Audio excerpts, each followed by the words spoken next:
Tayyor kreditli Cobalt to'xtalganlar uchun 1 yildan oshiqroq bank to'langan avtomat ko'rikli Cobaltimiz keldi.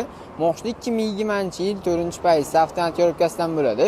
Moshina 160 ming kilometr turibdi, tayyor injektor propanlech qo'ydirib qo'yilgan. Undan tashqari oldilariga RS ablisovkalar taqilgan, ta'mirlash ruxsatnomalari bor. Kraskalarga keladigan bo'lsa, bitta ikkita detalda yengil bor deyishyapti. Hech qanaqangi udar bo'lmagan. Egalar detallarni alishtirib olishgan ekan.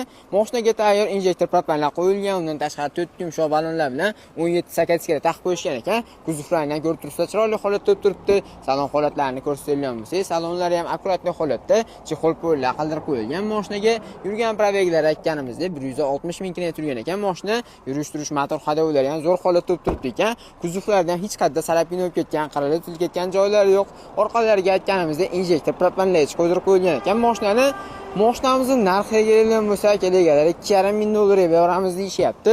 Moshinani aytilgandek tayyor krediti bor, 1 yildan oshiqroq bankdan to'lab qo'yishgan ekan. Batafsil ma'lumot uchun pastdagi nomerini qoldirib qo'yyapmiz. Telefon qilib bemalol baraka qilishlaringiz mumkin.